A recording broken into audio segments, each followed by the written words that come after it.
Hello, you beautiful crowd. How are you? Oh, well, yes. Good. Well, it's so hot. It's so hot, right? Yeah, it's just, and it's so difficult to be a woman. It's true, we've got quite a lot of ladies here tonight to support me, right, ladies? It is very, very difficult to be a woman. Yeah. Especially in the modern world. It's getting harder and harder to turn men on. It's hard to get men hard, right? You know that. Well, at work, we have to work extra hard, right? We have to have ambition. We have to become leaders. At home, we have to tolerate men who earn less money than us and pretend that we're interested in what they're saying. In the bedroom, even in the bedroom, we have to be proactive now, right? So basically, we are expected to be on top of everything. That's it? Yeah, on top. Yeah, I know. And they have the cheek to ask for foreplay and cuddles. I'm tired.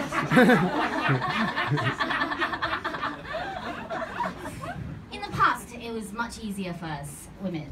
In the past, if you look into the history of 5,000 years of glorious Chinese history of sex, yeah, it has to be. Otherwise, we can't be here today. So many of us. 5,000 years. That's another thing, actually. Nowadays, a lot of we Chinese get quite a lot of shit thrown at us for criticizing our weak sexual abilities, especially Chinese men. But excuse me, guys, we have been at it for 5,000 solid years, non-stop. Right? And look at the outcome. We have 1.4, 1.6 billion successful sperms.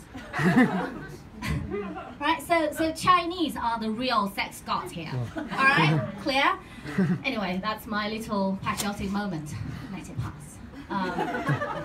Anyway, getting back to the 5,000 years of sex history. It is said that in the ancient time, the mere sight of a woman's foot, okay, the tip of her foot, would give a man a boner.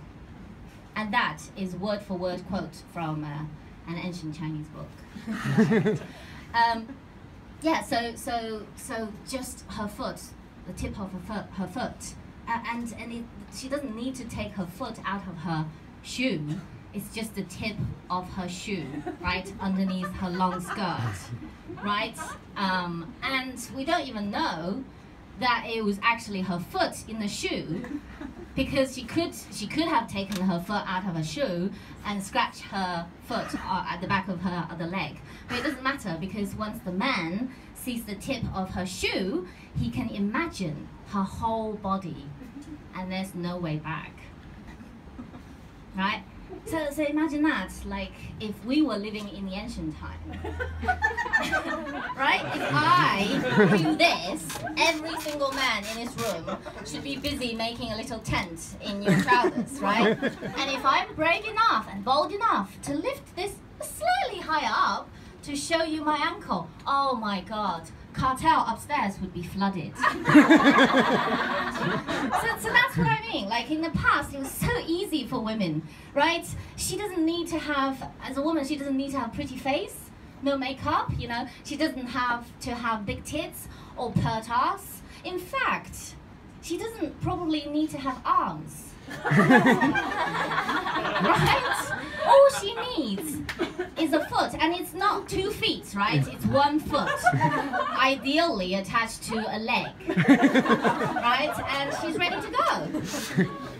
But nowadays, it's so hard. I mean, think about how much effort that we women put into attracting men. Go out and see, like, the amount of skin and our bodies that we expose.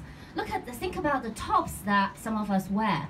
Like, it's so low cut that our tits are literally, or almost, hanging out. And in Chinese term, it's our ping pong balls. I know we're famous for our massive, massive nipples, and we're very proud of it. And skirts, right? It's very, very popular to have mini skirts are too long, right? It's very popular to have this 齐逼裙, which translated into B-level skirt, punani level skirt. And hot pants, they have to be coming above the bum fold line, where you know your ass ends and your thigh start. It has to be above that line. That's how much effort and commitment that we put in the clothes. And think about the man, right? Our lovely counterpart. What effort have they put?